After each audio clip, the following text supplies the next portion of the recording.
चंद्रयान-3 के चंद्रमा पर उतरने से उत्साहित शहरवासियों के लिए गर्व का विषय ये भी है कि इस मिशन में उत्तर प्रदेश के छोटे छोटे जिलों से जुड़े कई वैज्ञानिकों ने योगदान दिया है। मिशन के लिए किसी वैज्ञानिक ने कैमरा तो किसी ने सॉफ्टवेयर बनाया है। तो चलिए आज जानते हैं प्रदेश के उन हीरो के बारे में जिन्होंने रच दिया है इतिहास।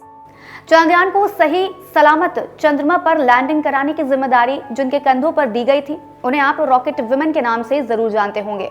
अगर नहीं जानते तो हम बता देते हैं। इनका नाम है रितु करिधाल। इसरो के विभिन्न कार्यक्रमों का हिस्सा बनने के कारण उन्हें रॉकेट विमेन कहा जाता है। लखनऊ के राजाजीपुरम की रहने वाली रितु करिधाल ने मंगलयान-1 में डिप्टी ऑपरेशनल डायरेक्टर और चंद्रयान-2 में मिशन डायरेक्टर की जिम्मेदारी निभाई है। इसकी वजह से उन्हें चंद्रयान-3 की चांद पर सॉफ्ट लैंडिंग कराने की जिम्मेदारी दी गई। शहर के नवयुग कन्या महाविद्यालय से इंटरमीडिएट करने के बाद लखनऊ यूनिवर्सिटी से फिजिक्स में एमएससी की डिग्री हासिल की। बेंगलुरु के भारतीय विज्ञान संस्थान में शामिल हुई और 1997 में इसरो में नौकरी का मौका मिल गया। अगला नाम है डॉक्टर पीडी मिश्रा का। ये वही है जो चंद्रयान-3 के चंद्रमा पर उतरने की लाइव कमेंट्री कर रहे थे।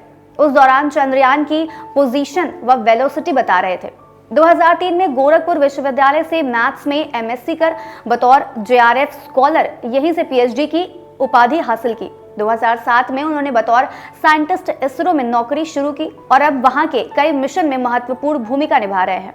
इस लिस्ट में अगला नाम है फतेहपुर के अंतरिक्ष विज्ञानी सुमित कुमार का। वे चंद्रयान-3 के लैंडर रोवर के कैमरों की तकनीकी व डिजाइन टीम का अहम हिस्सा है। सुमित और उनकी टीम ने इन कैमरों को अत्याधुनिक तरीके से डिजाइन किया है। चांद के दक्षिण ध्रुव पर अंधेरा होने के कारण पेलोड पर लगे कैमरों ने लैंडर और रोवर को चांद पर ठहरने का स्थान और दिशा दिखाने में मदद की है। आगे भी रोवर चांद की मिट्टी का आकलन करेगा और आंकड़े लैंडर को भेजेगा। अगला नाम है संगम नगरी के दो वैज्ञानिकों का। इसमें इलाहाबाद विश्वविद्यालय के पूर्व छात्र हरिशंकर गुप्ता और मोतीलाल नेहरू राष्ट्रीय प्रौद्योगिकी संस्थान की पूर्व छात्रा नेहा अग्रवाल शामिल हैं। दोनों ही वर्तमान में इसरो में कार्यरत हैं। चंद्रयान-3 की सफल लैंडिंग के लिए जिस इंटेलिजेंस सेंसर का प्रयोग किया गया है, उस तकनीक को विकसित करने वाली टीम में इसरो के वैज्ञानिक हरिशंकर गुप्ता भी शामिल हैं। वहीं 6 साल से इसरो में काम कर रही प्रयागराज की नेहा अग्रवाल भी चंद्रयान-3 से जुड़ी हैं। उन्होंने मिशन चंद्रयान-2 में भी काम किया था। अगला नाम है उन्नाव के युवा वैज्ञानिक आशीष मिश्रा का, जिन्होंने चंद्रयान-3 मिशन के लैंडर प्रोपल्शन सिस्टम के विकास में महत्वपूर्ण भूमिका निभाई है।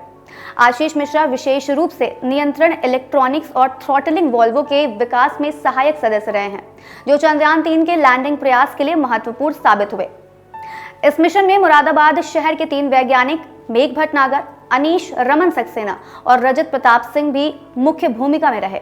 इसरो में कार्यरत मेघ भटनागर चंद्रयान-3 का ब्रेन माने जा रहे ऑन बोर्ड सॉफ्टवेयर के क्वालिटी कंट्रोलिंग का जिम्मा संभाल रहे हैं। इसी से चंद्रयान सही रास्ता ढूंढकर लक्ष्य की तरफ बढ़ रहा था। रजत प्रताप सिंह चंद्रयान को पृथ्वी की कक्षा में पहुंचाने वाले रॉकेट की कंट्रोलिंग करके इस मिशन का हिस्सा बने हैं। तो वहीं अनीश रमन सक्सेना मिशन चंद्रयान-1 से अपना सक्रिय योगदान कर रहे हैं।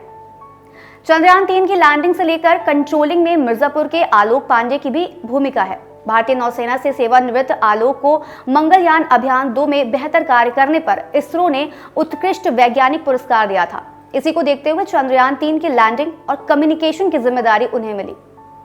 तो ये थे मिशन मून के चंद्रयान-3 को सफलतापूर्वक चांद पर लैंडिंग कराने वाली यूपी की 10 शख्सियत। अगर आपको भी मिशन मून से जुड़े किसी सदस्य का नाम पता है तो हमें कमेंट बॉक्स में जरूर बताएं। अभी के लिए इतना ही। हम फिर मिलेंगे एक नए कार्यक्रम के साथ। तब तक के लिए मुझे दीजिए इजाजत। नमस्कार।